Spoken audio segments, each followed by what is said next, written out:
In the 90s, Wesley Snipes was killing it on the big screen with New Jack City, White Man Can't Jump, Passenger 57, and Demolition Man. With his charm, leading man looks, and martial arts skills, the only thing Snipes didn't have at the time was a superhero project under his belt. Today, Snipes is looked at as a catalyst and helped launch Marvel and their popularity in the film industry. But Snipes' turn as a comic book hero didn't come as easy as you may think. Snipes ultimately did not portray his first choice of Black Panther. Here's why Wesley Snipes passed on Black Panther.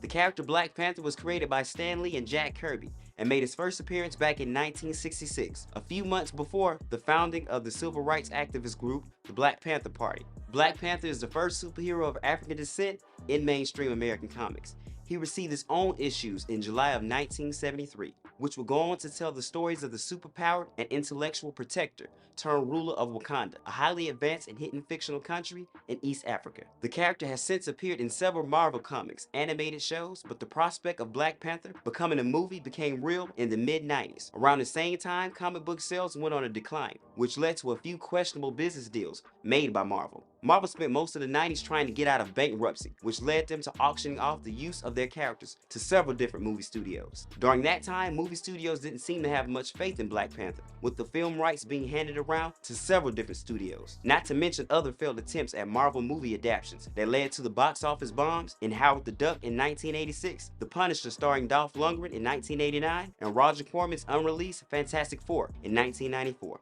Which was the complete opposite of its competitors DC Comics, with the success of Tim Burton's Batman movies and Christopher Reeve's Superman. Nonetheless, Wesley Snipes was quickly drawn to the project when he and his manager Doug Robertson was approached by Marvel for the project. Feeling that Africa was too commonly shown in film as depressing, desolate land, Snipes yearned to show its beauty and lush history. I think Black Panther spoke to me, because he was noble and he was the antithesis of the stereotypes presented and portrayed about Africans, African history, and the great kingdom of Africa. It had cultural significance and social significance. It was something that black community and the white community hadn't seen before. When the ball got rolling, it was reported that the film was in development with Snipes and Columbia Pictures in 1992 via a Jet magazine. Snipes also received the blessing of one of the character's creators, Stan Lee, but would run into other issues, including the character being lesser known, which also led to people believing the movie would be a story of the revolutionary Black Panther Party, and also not finding the film's ideal creative team.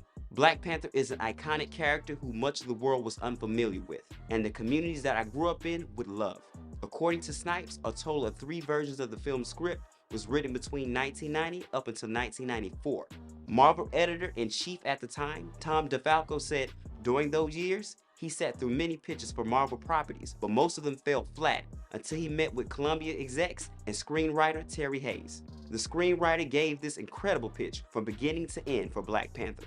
He really had a terrific handle on the character, on the action, on the stakes, and everything else. But even while being backed by Columbia Pictures, Snipes still had trouble finding a director that shared a similar vision for the film. On the short list of possible directors was Mario Van Peebles and John Singleton. They were trying to find the young and upcoming black directors. Although Snipes never met with Peebles, he recalled his meeting with John Singleton being a memorable one. John Singleton shot to fame after writing and directing Boys in the Hood, and Snipes was a fan, but Singleton's vision for the character and his world was drastically different from the source material.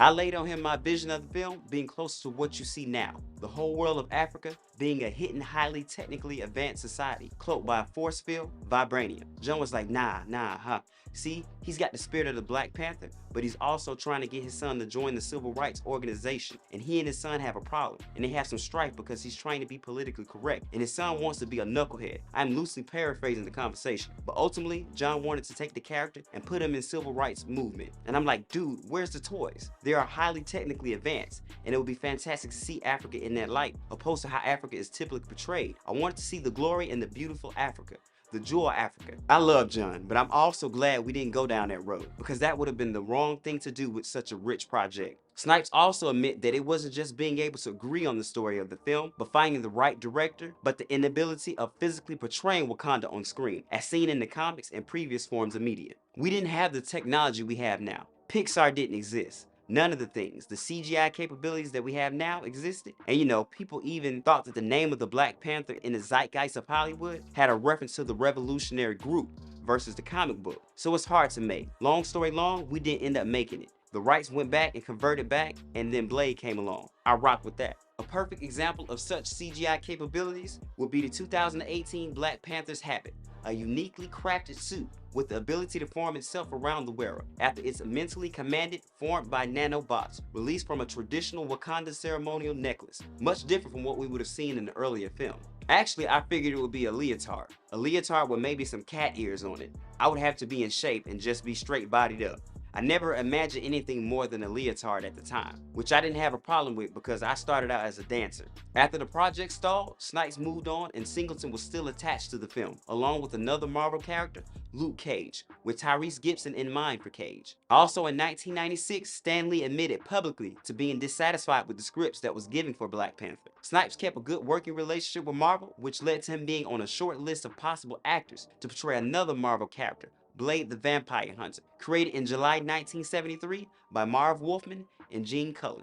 Other actors in the running were Denzel Washington and Lawrence Fishburne. But in Blade's director's David S. Goyer's mind, Snipes was always perfect for the character. It was a natural progression, a readjustment. They both, Black Panther and Blade, had notability. They both were fighters, so I thought, hey, we can't do the King of Wakanda and the Vibranium and the Hidden Kingdom of Africa, let's do a Black Vampire. Blade would go on to be the first successful film based on a Marvel character and help Marvel out of bankruptcy. Blade earned $131 million worldwide for New Line Cinema and spawned 2 sequels, which would later lead the way for other Marvel hits like Fox's X-Men in 2000 and Sony's Spider-Man in 2002, and now Disney's Marvel Cinematic Universe. After spending years developing movies with Sony, Fox, Paramount, and others, Marvel decided they wanted to take charge and be the sole creative force behind their films, only having outside studios as distributors. So in September 2005, Marvel changed their name to Marvel Entertainment and borrowed $525 million from a handful of creditors in order to produce their own movies. Black Panther was one of the first to return home in 2005. A script was written for the solo movie in 2011 and was officially announced in 2014. 42 and Get On Up star Chadwick Boseman made his debut as the character in 2016 Captain America Civil War, which would mark Black Panther's first appearance in the live-action medium. February 18, 2018, Walt Disney Studios and Marvel Studios released Black Panther, the 18th installment in the Marvel Cinematic Universe. The film was a cultural phenomenon as well as a critical and financial success. Directed by Ryan Coogler, known for his films Fruitvale Station and Creed, with an ensemble cast including Michael B. Jordan, Lupita Nyong'o, Danai Gurira, Daniel Kaluuya, Letitia Wright, Winston Duke, Angela Bassett, and Forest Whitaker, and many more. Black Panther was one of the top 10 films of 2018. It grossed over $1.3 billion worldwide and broke numerous box office records, becoming the highest grossing film directed by a black filmmaker. Due to the film's success, Black Panther has now become a huge pop culture figure, climbing in the ranks of the likes of other heroes like Superman and Batman. John Singleton had this to say: "Marvel's Black Panther. I just saw a movie I've been waiting all my life to see on the screen. This movie is a classic on so many levels. Y'all don't know. The first woke superhero film. I felt like a kid reading those old jungle action books on the carpet back in the day." Also in 2018, before the release of Black Panther, Snipes showed nothing but excitement and support for Chadwick Boseman and his interpretation of the character while being interviewed by The Hollywood Reporter. "Even though I'm not part of this particular project, I support it 1000%. I am absolutely convinced that it will be a catalyst for change and other doors and other opportunities. And we need that kind of diversity and different flavor now. He's a young, talented actor, and I think he's going to make it his own. I hope they give him a great opportunity to really come into the fullness of the character." Snipes' hope for the character seemed to be coming to life, with Chadwick Boseman's Black Panther setting up to be the MCU's flagship character after the exit of Iron Man's Robert Downey Jr. and Captain America's Chris Evans, with the follow-up being greenlit after the film's release. But unfortunately, during pre-production of the film, its star Chadwick Boseman died at the age of 43 of colon cancer, which he was diagnosed with in 2016. It was decided Boseman's character T'Challa would not be recast at this time. After a rewrite of the film and enduring a couple of production setbacks, Black Panther: Wakanda Forever is set to be released in 2022, with 2 spin-off television shows based in Wakanda in development for the Disney Plus streaming service. In response to Boseman's untimely death, Snipes had this to say: "Chadwick Boseman, the boss man.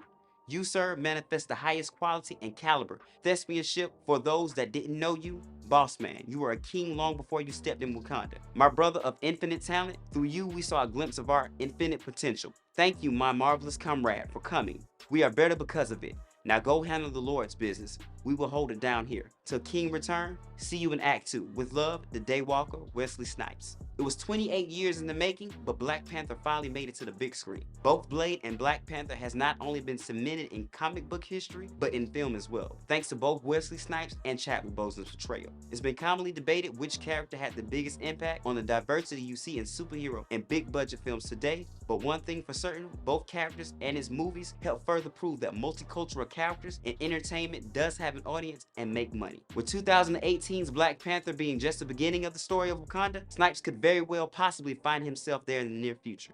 So what's your thoughts on a Wesley Snipes-led Black Panther? Are you excited for Black Panther Wakanda Forever? Let us know in the comment section below. Stay up to date with all the latest news and comedy by subscribing to our YouTube channel and following Comedy Hype on all social media platforms. And look out for our new original content on our streaming service at comedyhype.com. For Comedy Hype News, it's been your boy K-Rob.